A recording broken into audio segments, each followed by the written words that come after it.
Selamat pagi, salam sejahtera buat saudara-saudaraku terkasih. Semoga pada hari ini kita memiliki semangat di dalam Tuhan untuk menjalankan hari yang Tuhan anugerahkan kepada kita. Semoga renungan hari ini boleh semakin menguatkan perjalanan kehidupan kita. Saudaraku yang terkasih, bacaan kita pada hari ini terambil dari Matius 19 ayat 14 sampai 15. Firman Tuhan berbunyi demikian. Tetapi Yesus berkata, "Biarkanlah anak-anak itu, janganlah menghalang-halangi mereka datang kepadaku, sebab orang-orang yang seperti itulah yang empunya kerajaan surga." Lalu ia meletakkan tangannya atas mereka dan kemudian ia berangkat dari situ.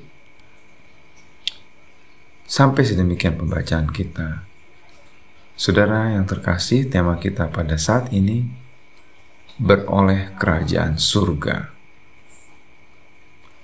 Saudara, Tuhan Yesus mengasihi manusia dengan latar belakang apa saja.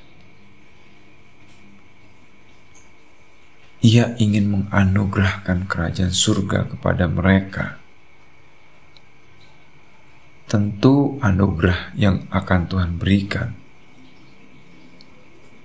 ketika umatnya tulus mengikutinya, setia menjalankan titah-titahnya.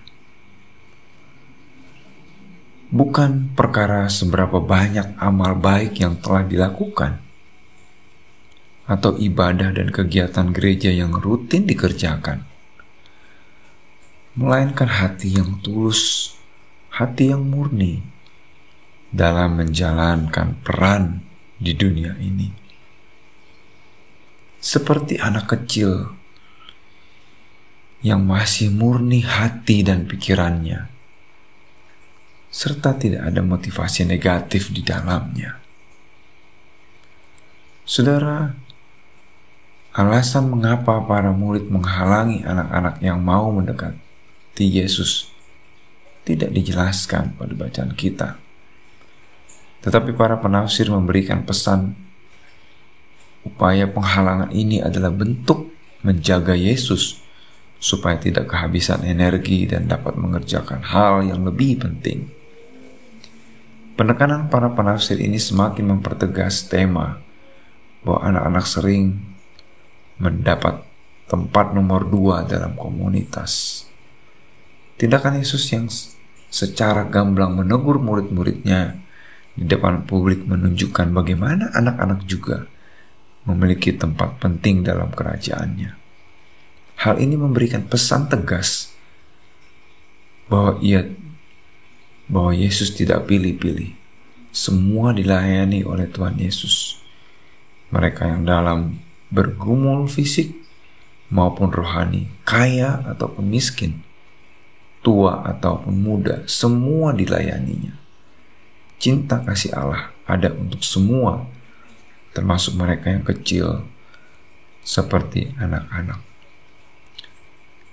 Jika kita hubungkan dengan kisah Tuhan Yesus menjawab pertanyaan murid tentang siapakah yang terbesar dalam kerajaan surga, maka terlihat bahwa di dalam kerajaan surga, anak-anak kecil itu berperan penting.